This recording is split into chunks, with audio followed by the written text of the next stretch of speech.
সুপ্রিয় দর্শক আসসালামু আলাইকুম। আমার এবারের পর্বে নিয়ে এসেছি আমি চিংড়ি মাছ আর কচুরলতি কিভাবে ভুনা করতে হয়। কম বেশিটা সবারই জানা, তারপরেও আমি একটু আপনাদের মাঝে শেয়ার করব। তো চুলায় আমি একটি প্যান বসিয়ে দিয়েছি।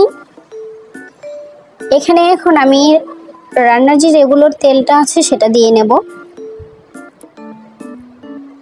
আসলে কচুরলতিটা কম বেশি সবারই পছন্দ, বেশিরভাগ মেয়েদেরই পছন্দ।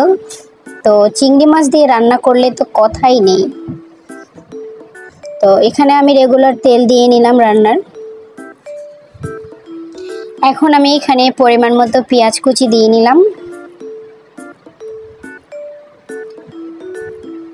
এখানে আমি পরিমাণ মতো পেঁয়াজ কুচি দিয়ে নিয়েছি। এখন আমি এটাকে ভেজে নেব।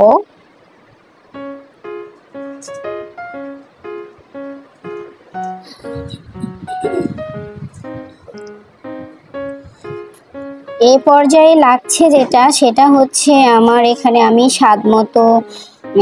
শুরুতে আমি স্বাদ মতো লবণটা দিয়ে নেব। পেঁয়াজটাকে তাড়াতাড়ি ভাজার জন্য লবণটা দিয়ে নেব। স্বাদ মতো লবণ দিয়ে নিলাম।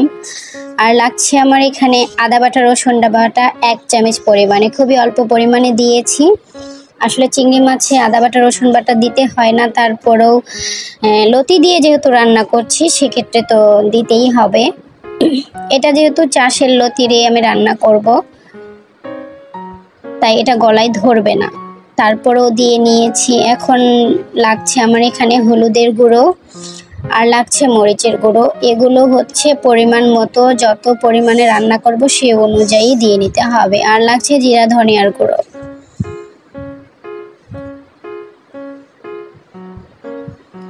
এগুলাকে আমি এখন সুন্দর করে নেড়েচেড়ে একটু ভেজে নেব। এ পর্যায়ে আমি যে চিংড়িগুলো ধুয়ে নিয়ে পরিষ্কার করে রেখেছিলাম, আমি হেলমেটগুলো খুলি নাই, কারণ হেলমেটগুলো খোলা ছাড়াও আমি ভালোভাবে পরিষ্কার করে ধুয়ে নিয়েছি মাছগুলোর। এখন আমি এখানে নেড়েচেড়ে এগুলোকে একটু কষিয়ে নেব। আমার মনে হয়েছিল তেলটা একটু কম হয়েছে, তাই আমি আরও একটু তেল দিয়ে নিলাম এ পর্যায়ে।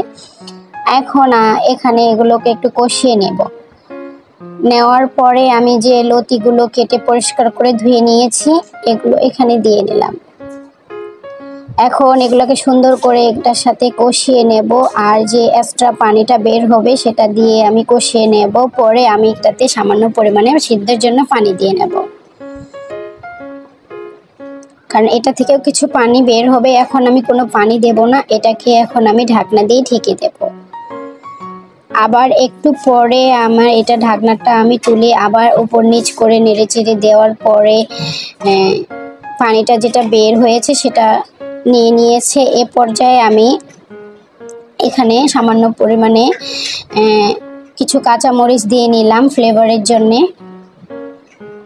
আমি যেহেতু ঝাল দিয়েছিলাম, আরও লবণটা মনে হয়েছিল কম দিয়েছি, এ পর্যায়ে আমি আরও একটু লবণ দিয়ে নিলাম।